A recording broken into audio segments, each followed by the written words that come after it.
Hey guys, and welcome to another video. We are here to talk about some makeup that I picked up in the summer. This is my ranking style of video where I go back, revisit some products, give you some speed reviews, and rank the makeup that I've tried lately. Now I normally don't wait this long.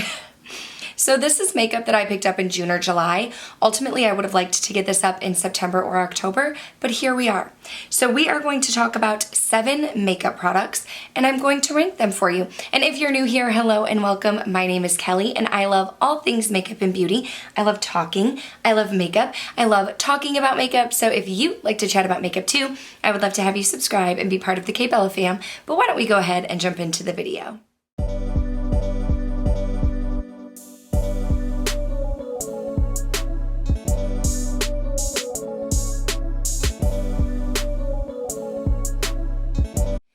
Don't mind my hair today. I don't know if y'all follow Desi Perkins, but she talks about postpartum hair loss is real and it's just coming back in. You know, 2 years later, still struggling with new growth. But let's talk about some makeup. I will link the original video if you just want to see my haul. It actually, I think, was a couple videos in one, but I do have some makeup that I did not like, some makeup that I thought was just okay, and some makeup that I really enjoy. So coming in at the number 7 spot, a makeup product that I did not like. I actually picked this up when I went to Las Vegas, and it is the Dior Powder No Powder. This is in the shade 0N Neutral, and if you watch Samantha March, you know that she's obsessed with this powder, okay? So my husband and I went to Vegas for our first getaway since having our daughter 2 years ago, and I decided I wanted to try a pressed powder. Now, I never powder my whole face because I have dry skin, so I normally just take a loose powder and set underneath my eyes, forehead lines, stuff like that, not my whole face. But I decided to pick up this pressed powder. Samantha raves about it. She said that it was very blurring. I have tried this underneath my eyes, decided I'm just not a fan of pressed powders in general. I like a loose powder. So then I tried to set my whole face, and I should not do that. I should not set my whole face. It does not look good on me. It does not look blurring. It does not look smoothing. It looks cakey and dry, and my face feels tight. So that is why I don't like it. Really has nothing to do with this powder and more that I just have super dry skin and shouldn't be putting powder all over my whole face. So I think I'm going to gift this to Smags. I think she might like it. I do think she powders her whole face, but that's definitely more for someone who has combo to oily skin, which is not me. Coming in at the number 6 spot is another product that I don't like. And again, it has nothing to do with the product and just my personal preference. Also in Vegas, I picked up the Makeup by Mario blush in the shade Dusty Rose. Ooh, this looks weird. Okay, so look, I don't know if you can see. Look at that. There's can you see? The blush right here is one color, and then right there is a different color. Was that from me using it? Ew, look. It looks dusty. Oh my gosh, look at that. Can y'all see? Oh my gosh, there was a film on top of this blush. This is what it's supposed to look like. That's what's swatched. There was a film on the blush. Oh my goodness. Okay, anyway, talking about the blush, don't even know how film and dust got on this blush because I have not had it open, but there was definitely something on here. This is a cream blush. I do not like cream products. I prefer powder products. Even though I have dry skin, I keep trying to convince myself to enjoy a cream blush, and I don't. Now, I do think this shade is nice. I do not know what happened there. I have not used this blush in a while, and there was dust and grime on it, which is actually really gross. Really gross. So yeah, anyway, I don't like this product because I don't like cream products. I don't feel qualified to tell you if it is a good product or not because I don't like any cream products, but now I'm also grossed out about this because how did that get dusty and dirty? Okay, so coming in at the number 5 spot, 6 and 7, the Dior and Makeup by Mario. Those are products that like I don't like and I don't use. I'm going to try the Makeup by Mario a few more times before I decide to declutter it or not, because again, I just don't like cream products, don't know what was happening on my hand. But anyway, number 5, I don't dislike it, but I don't love it. So I purchased the GlamLite Ice Cream Dream eyeshadow palette. I am a neutral lover, but I wanted a pastel palette in my collection.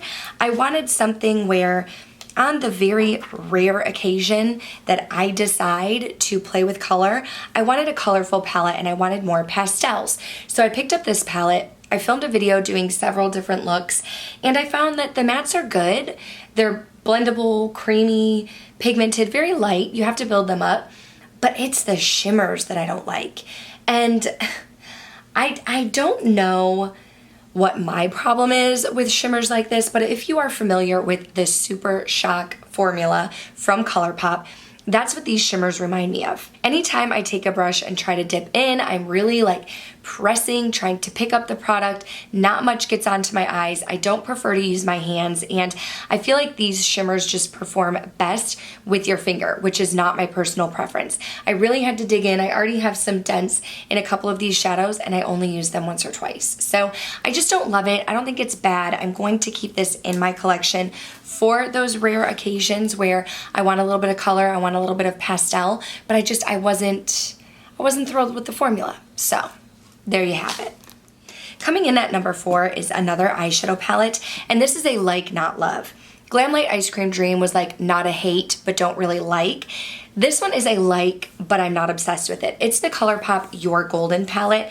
Now, I have to be honest, I probably shouldn't have gotten this, realistically, but in looking at this palette, it's a ton of neutrals. I have a ton of neutrals, but it was these green shades in the pictures that sucked me in. This one I think is a Super Shock shadow. I'm not positive. It doesn't say on here, but it looks chunky and glittery and you don't get a ton of pigment. And then this blue shade right here, it is pretty, but it ends up looking like more of a green on the eyes. Other than that, I honestly probably have all of these eyeshadow shades in my collection already.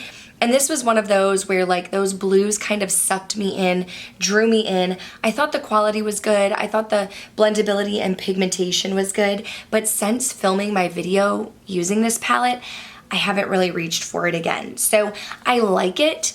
I don't think this is a palette that will stay in my collection very long because I don't find myself choosing this over other palettes, but I do like it and I do enjoy it, and that's all I have to say. I like it, don't love it.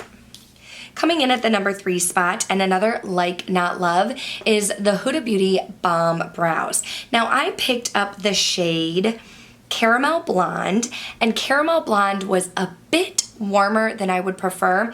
You can see I do have red hair. It's kind of hard to tell on camera sometimes. It's more of like a red brown, not like an orange red. But for my brows, I like to use Anastasia Beverly Hills in the shade Caramel because it's not too warm and it matches my hair beautifully. With this one, the, Caramel Blonde, it did match my hair. It was just a little bit warmer than I preferred. But here's why this is a like, not love. I'm done already. I'm already out of it. And I didn't even start using this right away. I started using this maybe the end of August, beginning of September. I was out of this by October.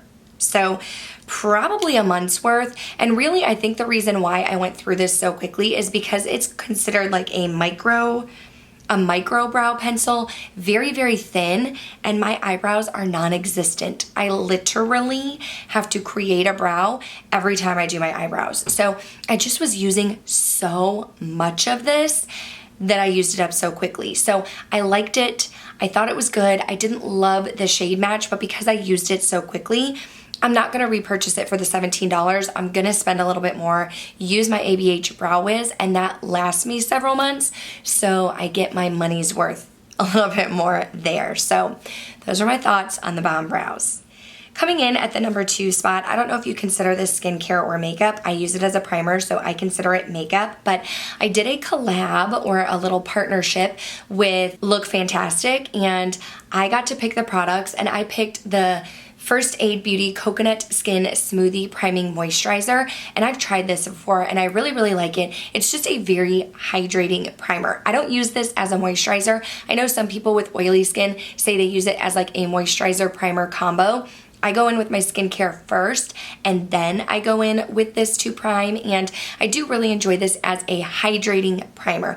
I don't think you're gonna get longevity. I don't think you're gonna get pore filling, but in these cooler winter months when my skin feels super dehydrated and dry, this is a nice one to kind of go in, get an extra burst of hydration. It does smell good. What does it smell like? I don't know, but it smells pretty good. Anyway, it's just super nice and hydrating, and that's why I wanted it back in my collection. Again, I do like it. I don't think it's my favorite primer of life, but I really enjoy it. Coming in at the #1 spot is a product that I would say I love. I do really, really enjoy it, and it's by BH Cosmetics. This is the Amore in Amalfi palette. Now, I filmed a video with this, doing a couple looks, talking about the palette. I know that some people were upset because if you had the Chillin' in Chicago palette, these were basically identical from what I hear. I don't have Chillin' in Chicago, so I was really happy to pick this up. My husband and I did go to the Amalfi Coast. I've been there, I've been here, I've seen the things, and these are just my tones. I really like that you have like a row of browns, a row of rosy tones, a row of oranges, a row of mustard yellows. You can also mix and match. The pigmentation is great. The quality is great. A lot of people were kind of upset because this was marketed as a new eyeshadow palette, when in fact it was just the Chillin' in Chicago reformulated. I don't know if that's the reason why Colourpop took this down. Did I say Colourpop? I meant BH Cosmetics took this down. I recently tried to go on their website and look for this palette and it wasn't there. So I don't know if they like got rid of it for that reason. You can't find it anymore. I don't think. Let me check again. Yeah, when I search it, I don't know if you can see, but it says we can't seem to find any products that match your search. So they did get rid of the Amore in Amalfi. Do they have Chillin' in Chicago still? Can you get this at all? Yeah, they don't have Chillin' in Chicago either. So I knew that they were discontinuing the Chillin' in Chicago. I didn't know that they were gonna get rid of Amore and Amalfi. They still have some in this travel series. I don't know if they brought this down quickly because of the Chillin' in Chicago fiasco, but either way, I do really enjoy this palette. I think the quality of BH shadows is great. This was much more affordable, $18, than some of my other eyeshadows, and I really like the color story. So this comes in at the #1 spot. But that is going to do it for this video. Some speed reviews ranking the makeup I tried in the summer. I'm so sorry that it took so long for me to get this video out. I think I have another haul video from like September or October maybe that I need to follow up on. But if you do enjoy videos like this where I rank my makeup and kind of follow up on new products, go ahead and give this video a thumbs up. Make sure you're subscribed before you go. That way I can see you in the next one. Thanks for watching. Bye.